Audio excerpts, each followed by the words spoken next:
छत्तीसगढ़ का मेरा सफर शुरू होता है एक ऐसी जगह से जिसका नाम मैंने कभी अपनी नानी से सुना था, रामायण के किस्सों में, चित्रकूट।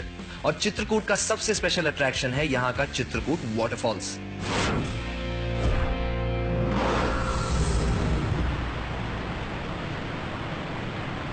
छत्तीसगढ़ के जगदलपुर शहर से 40 किलोमीटर दूर ये एक नेचुरल वाटरफॉल है जो इंद्रावती नदी पे बनता है। भारत की सबसे ग्रीन और इको फ्रेंडली डिस्ट्रिक्ट होने के कारण इंद्रावती नदी को बस्तर डिस्ट्रिक्ट का ऑक्सीजन भी कहा जाता है। ये नदी ओडिशा के विंध्या रेंज से शुरू होती है और 535 किलोमीटर ट्रैवल करने के बाद फाइनली महाराष्ट्र में गोदावरी नदी में मिल जाती है। Chitrakoot falls is about 100 feet high and 1000 feet wide. ये इंडिया का वाइडेस्ट वाटरफॉल है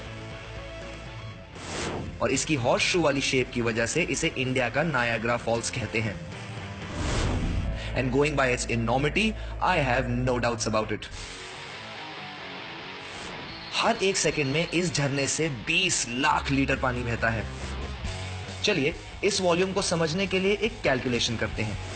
दिल्ली की करंट पॉपुलेशन लगभग 2 करोड़ है and it requires about 332.4 crore litres of water every day, जिसका मतलब यह है कि इस झरने से पर सेकंड 20 लाख लीटर गिरने वाला पानी आधे घंटे में पूरी दिल्ली को वाटर सप्लाई कर सकता है।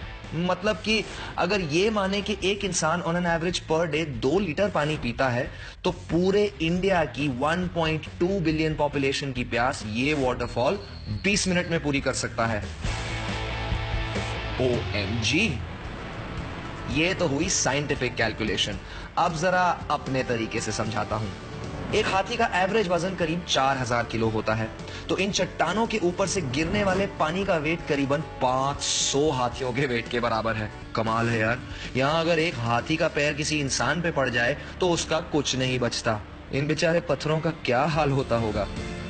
चित्रकूट की डेप्थ एक ऐसी मिस्ट्री की याद दिलाती है जो शायद ही मैं कभी समझ पाऊंगा। हर सीजन इस झरने का रंग बदलता है। चित्रकूट कुछ अपने ही मूड के हिसाब से चलता है।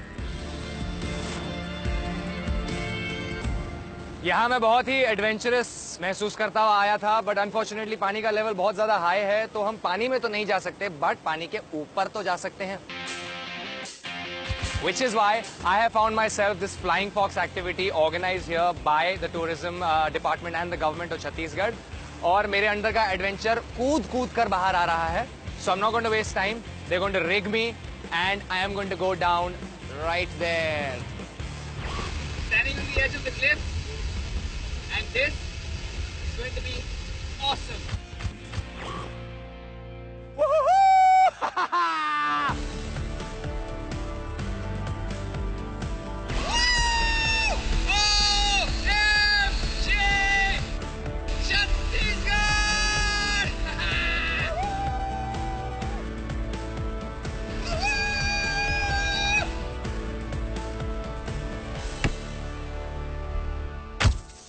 छत्तीसगढ़ का ये experience will stay forever with me, and everyone who hasn't done this before, please do it, because Chitrakoot is all worth it.